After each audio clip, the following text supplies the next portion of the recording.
All right, hey, welcome along my flight today in November 903, 902 Whiskey. It's a 1968 Piper Cherokee 235.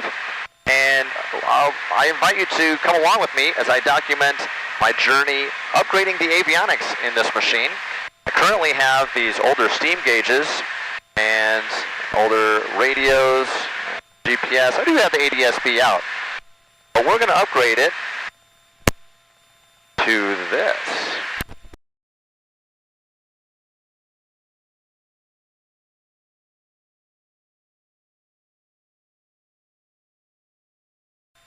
So I wanted to do IFR in this machine, so we're going to upgrade these this vacuum attitude indicator. That's going to move down here.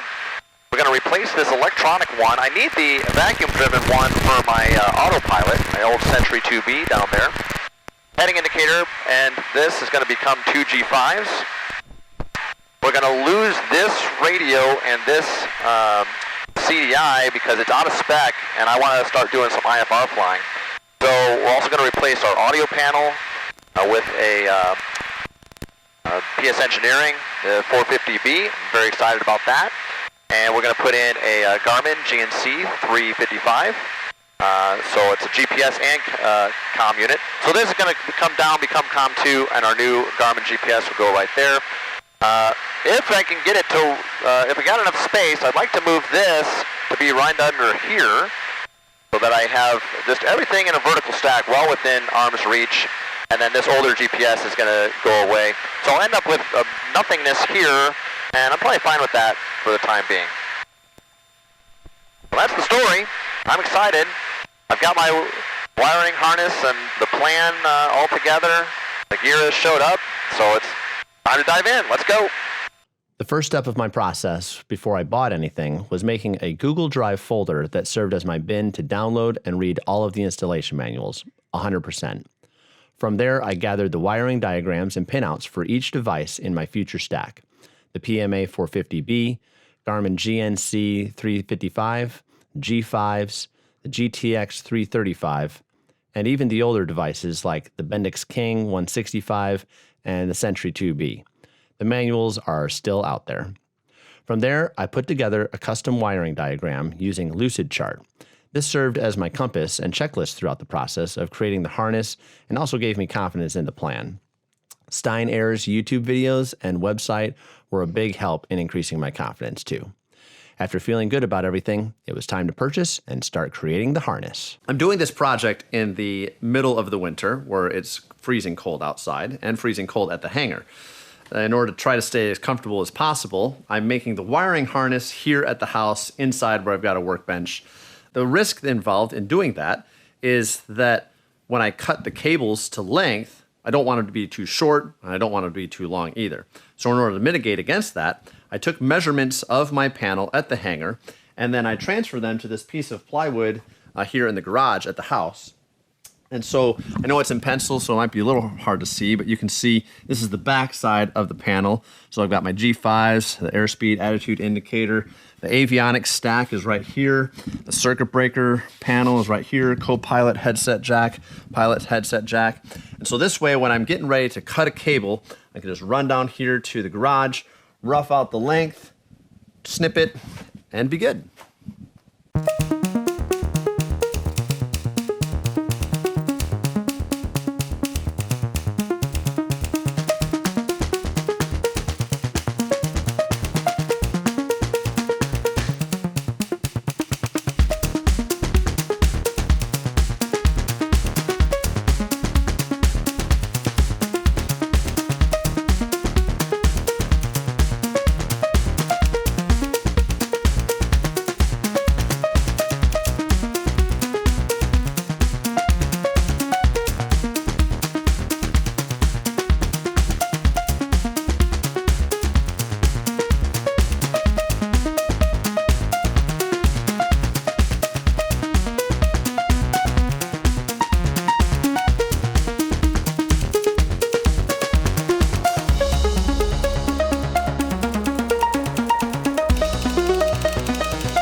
today is the first day that we actually go to the hangar with all the new equipment and the wiring harness and start the process of extracting the old stuff and get the new stuff going. It's 18 degrees outside. My hangar is just at the local GA airport, Eagle Creek in Indianapolis, and so it is not heated. I've got multiple hoodies on, and got a space heater there. I think we'll try to get a little bubble going inside the cabin there with the space heater and try to make a tolerable working environment. Yeah, best case scenario, we get the old stuff out today and the new stuff started to put in. At the very least, I'd be happy if we just get the old stuff extracted and kind of a clean slate to be going. But I've got a good few hours here to work on it, and beautiful sunshiny day and mind full of excitement, so let's see how it goes.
We have a casualty 2, my head versus the edge of the door.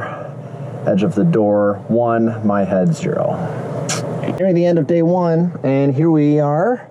You can see that we've got a beautiful disaster here. All of our avionics stacks have been removed. A lot of cabling has been pulled out in this box here. I've got the vacuum attitude indicator moved over here, and our old electric one and our heading indicator removed, and so you can kind of see what this is going to start to look like here. Very exciting. So I must say it's about 18 degrees outside, but I've got a pretty neat little heating setup going on back here with a space heater and a fan, keeping the air moving a little bit, and I've been sweating in here today. It's quite nice. So, not as far as I hoped I would be, but I have a much more intricate understanding of the innards of the plane, so it's all good. Okay, big moment here. Just about to put the wiring harness in. You can see the handiwork here on the various connectors. Wiring harness all made at home. More audio stuff up here. And we've got a pretty clean slate in here. I've pulled a new cable for the co-pilot push-to-talk because there wasn't one of those. And we're gonna load everything up right into there.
this cable is called a CAN bus cable, and in the back of the plane is a magnetometer that goes along with the G5's. It's called the GMU11, and this cable needs to run all the way back there. So it needs to be back in the tail. They actually want it either in the tail or in the wing, so it can be far away from all the magnetics, because it's a super high precision magnetometer, so it can sense the direction that you're going, and thus feed that into the G5's. A neat thing about the PMA450B is that it takes discrete inputs from each of the headset mics in the cabin and listens to each of those microphones for a dynamic squelch level, which is pretty neat because it's always figuring out what the best squelch is for the noise of the environment. So if your engine is off, the squelch is much lower.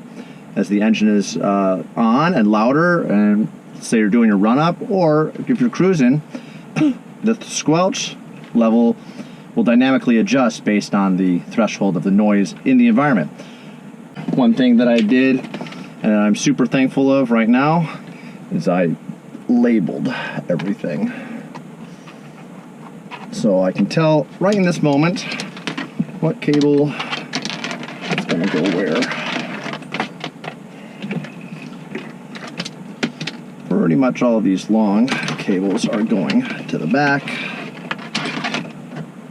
The PMA450B also has multiple music inputs, so I'm running one to the front and one to the back. So as my son gets older and we have older passengers, they can plug in their own music and listen to it back there.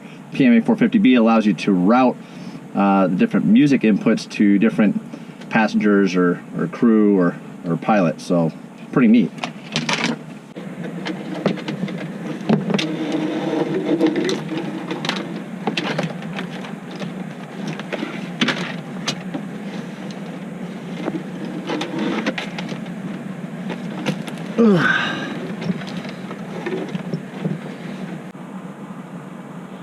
I've been keeping a task list as I've been going along of all the different things I need to remember to do, since there's so much going on. Comes in handy. I'm using Notion. It's just a little task management dumping ground of knowledge type of app, which I have enjoyed using. Here's what it's looking like on the inside. So these Avionics will go in here, and they slide into these brackets. The brackets are supported by these front rails. Well, then they also need to have some back support as well to keep the back from sagging. And so I've fashioned some straps up here to keep those from coming down.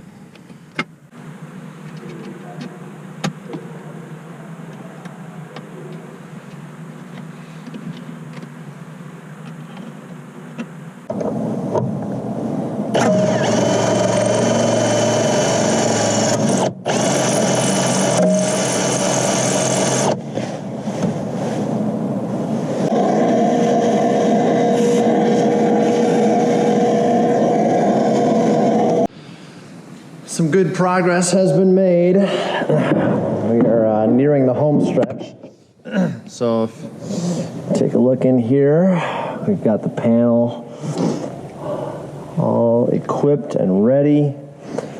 We've got to figure out some mounting of some Garmin devices. This one here is an interface to the autopilot, and this little guy is for the outside air temperature probe, which will put outside air temp and wind to loft on the G5, so that's very handy. You can see we're all, let me get some light back there. You can see we're all looking good back there, all bundled up. We've got our new circuit breaker panel. I gotta get some labels for the new circuits that we put in there. And yeah. This magnetometer, GMU11, it's giving me some fits. So it's gotta be mounted somewhere either in the tail or out in the wing here. And so I've opted for the tail and just trying to get it, and it's also supposed to be away from magnetic things and magnetic interference, and also needs to be level on the latitudinal and longitudinal axis within 3 degrees of level. So, whew, it's been a fight. And as you can see, that's gonna be way back there. That right there is it. So, I get to go back and do the final installation. Here we go.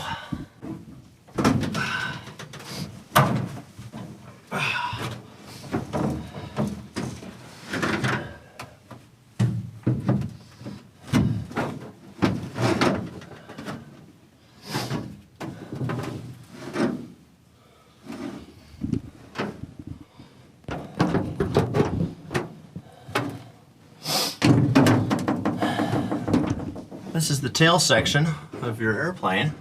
You've never seen it before. And it's not meant for people.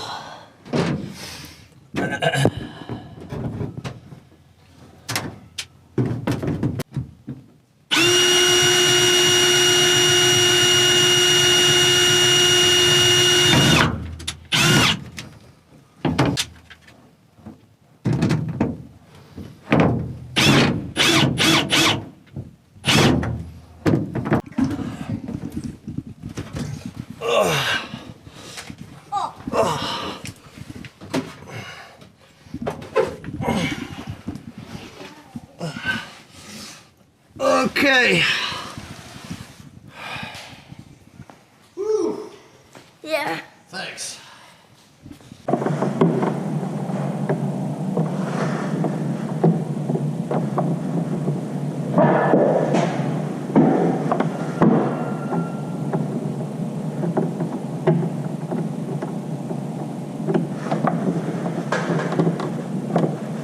All right. Things are coming together significantly. Here we are in the cockpit. We're going to end up putting a little glove compartment here, which is very exciting. I'm looking forward to that. We've got the panel cut out. The cutout was a little bit tricky. I cut a little bit too wide to the right, so I'm going to try and get some sort of seed channel stuff to kind of patch that up a little bit and make it look a little better. Let's see how it goes. There's master, avionics on. Hear a cooling fan in the back. Garmin waking up, G5's waking up. Continue. That puts it into a mode that checks the G5 is happy, and it is. Continue there. Hit the map. Now we're in the hangar, so we don't get any GPS position, but there it all is, alive and well. Exciting.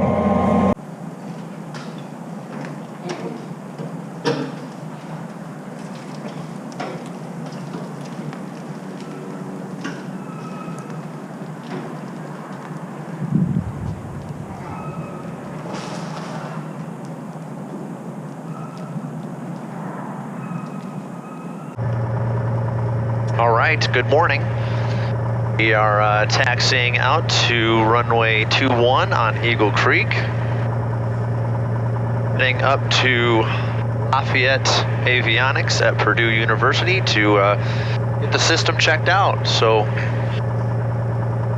A busy morning. We've got one on downwind, one doing a run up, one taxiing behind me. Eagle Creek traffic, Sirius 45 Victor uniform departing to the northwest. Eagle Creek.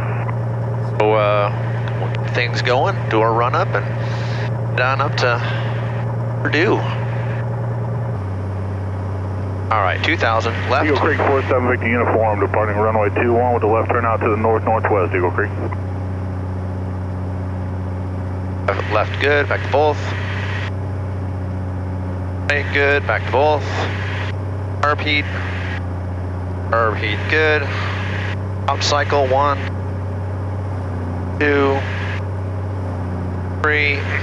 Our vacuum is good, oil pressure is up, oil temp is alive, the alt is good. We'll check our autopilot real quick here. Autopilot is controlling, autopilot off. Idle check. Pressure was good there as well.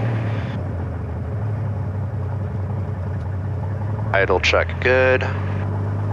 Friction lock is off. Let's speed this right side up. All right, pre-takeoff, flaps down, prop high, mixture best power, carb heat off, autopilot off, fuel pump on, pitot heat not needed this morning, and it's in-op anyways. Transponder 1200, heading bug 210, which is good. Door locked, window locked, landing light on, strobes on, and it's 8:34. We were aiming to leave by 8:30, so we are feeling good. Eagle Creek, Cherokee 903, 902 Whiskey, taking off runway 21, staying in the pattern for a northwest departure. Eagle Creek. Eagle Creek 47 Victor uniform downwind of runway 21, departing to the north, Eagle Creek.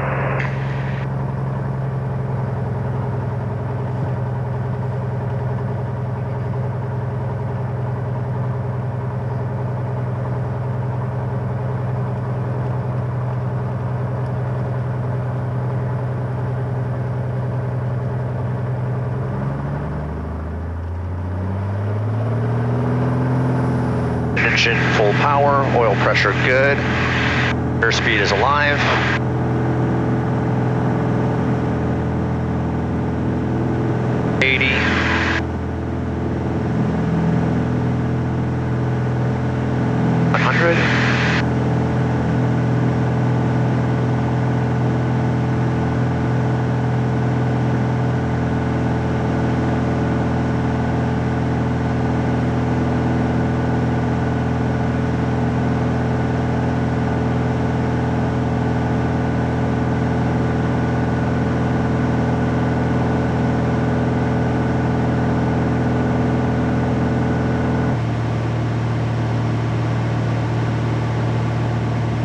Eagle Creek, Cherokee 903, 902 Whiskey. Left base for runway 21 in the pattern, and then we're actually departing the pattern to the north-northwest. Eagle Creek. Purdue Tower, Cherokee 903, 902 Whiskey is 10 miles to the southeast, inbound for landing, descending through 2000. Cherokee 903, 902 Whiskey, Lafayette Tower, report 3 miles southeast, make a left traffic runway 23, verify information, Bravo. Cherokee 903, 902 Whiskey, we have Bravo, and we'll report 3 miles southeast, and we'll prepare for entering left downwind for runway 23, correct? Cherokee 903, 902 Whiskey? Cherokee 902 Whiskey, affirmative.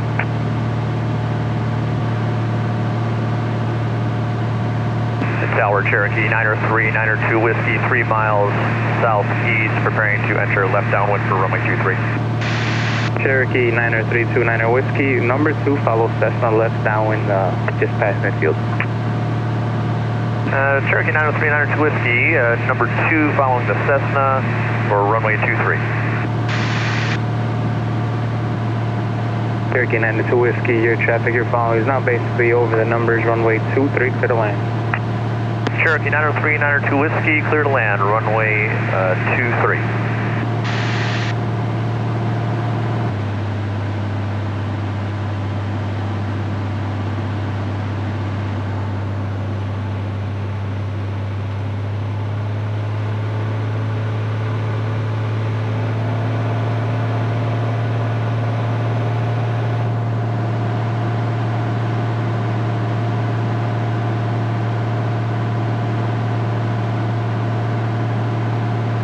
92, number 2, follow Cherokee in about a mile and a half on runway 23. Looking for traffic, Bear 92.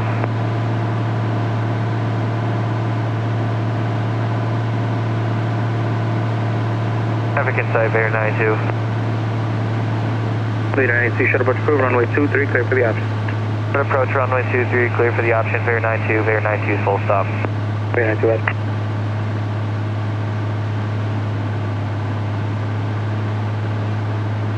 Aircraft use caution for flag of birds appear to be on final runway 23.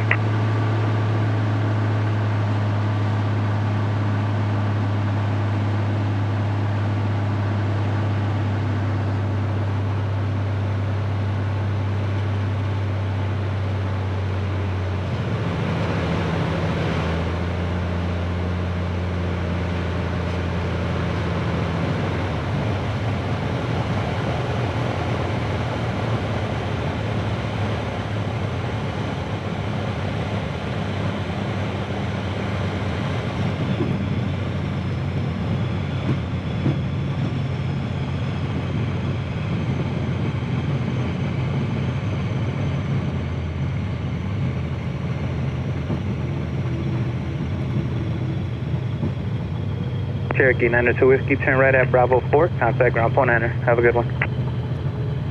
Right, Bravo 4 and over to ground point Niner. Good day.